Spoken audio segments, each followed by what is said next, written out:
தமிழ்நாட்டில் பல குடும்ப பெண்களுக்கு மாதம் மாதம் கவர்மெண்ட்லேருந்து அரசு உதவித்தொகை கிடைக்குது.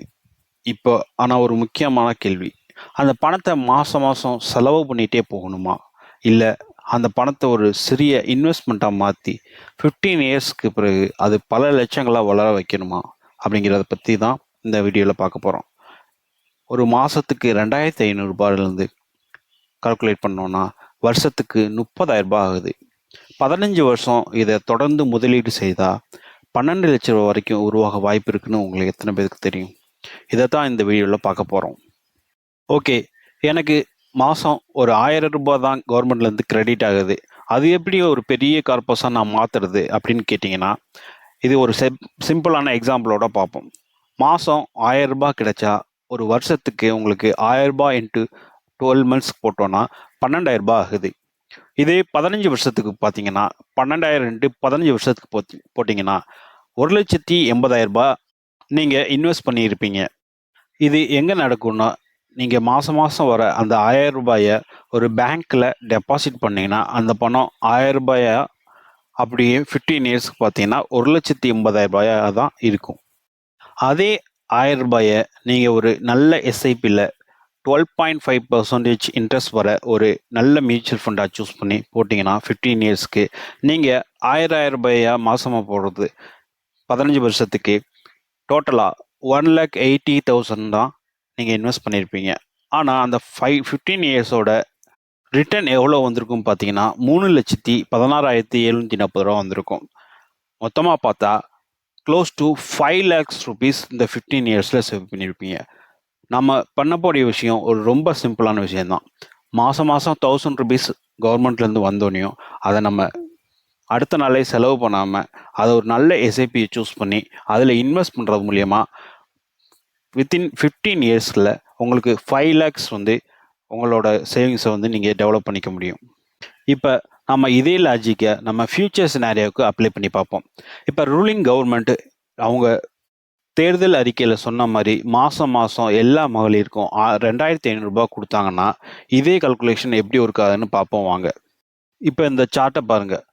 நீங்கள் மாதம் 2,500 ரூபாய் உங்களுக்கு வர கவர்மெண்ட்லேருந்து வர பணத்தை அப்படியே நீங்கள் செலவு பண்ணாமல் நீங்கள் ஒரு நல்ல எஸ்ஐபியை சூஸ் பண்ணி அகெயின் 12.5% ரிட்டர்ன் வர மாதிரி ஒரு ஸ்கீமில் இன்வெஸ்ட் பண்ணிட்டீங்கன்னா நீங்கள் இந்த 15 இயர்ஸில் இன்வெஸ்ட் பண்ண போகிற மொத்த அமௌண்ட் எவ்வளோன்னு பார்த்தீங்கன்னா 4,50,000 ரூபாய் இன்வெஸ்ட் பண்ணியிருப்பீங்க. அதே இது எஸ்ஐபி மூலமாக க்ரோத் உங்களுக்கு 12.5% கிடைச்சிச்சுன்னா கண்டிப்பாக அதோட எஸ்டிமேஷன் ரிட்டர்ன் 7,91,850 ரூபாயாக இருக்கும். உங்களோட டோட்டல் வேல்யூ பார்த்தீங்கன்னா 12,41,850 ரூபீஸாக க்ரோத் ஆகிருக்கும். இதுதாங்க எஸ்ஐபியோட பவரு. நீங்கள் பண்ணுற சின்ன சின்ன அமௌண்ட்டு கூட ஒரு லாங் டியூரேஷனுக்கு அதே டிசிப்ளினோட நீங்கள் இன்வெஸ்ட் பண்ணிட்டு வந்தீங்கன்னா அதிலிருந்து உங்களுக்கு பெரிய ரிட்டர்ன் கிடைக்கும். இந்த எக்ஸாம்பிளில் பார்த்த மாதிரி க்ளோஸ் டு 12,50,000 ரூபீஸ் உங்களுக்கு இன்கம் ஜென்ரேட் பண்ணியிருப்பீங்க.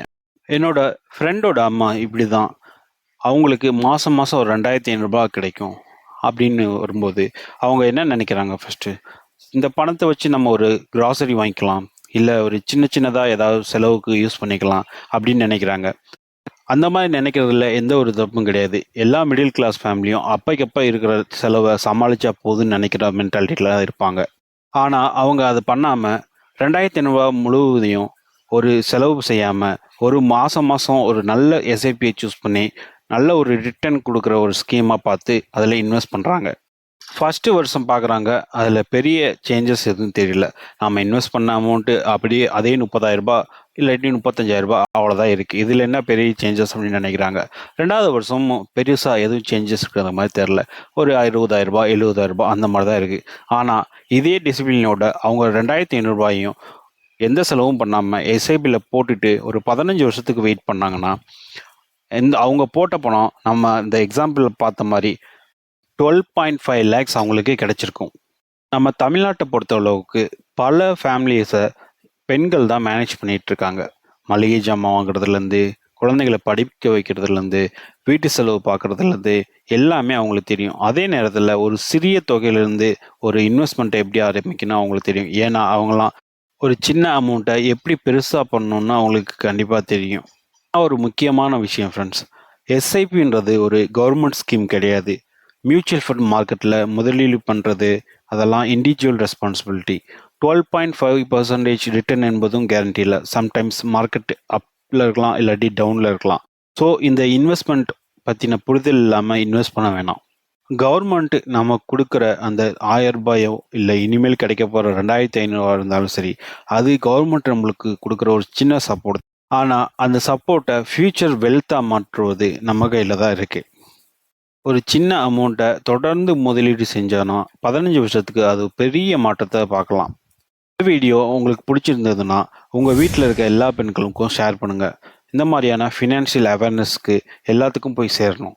ஸோ இந்த மாதிரியான ஃபினான்ஷியல் அப்டேட், ஃபினான்ஷியல் ஐடியாஸ்க்கு நம்மளோட ஜிபிஏ ஃபினான்ஸ் சேனலை சப்ஸ்கிரைப் பண்ண மறந்துடாதீங்க.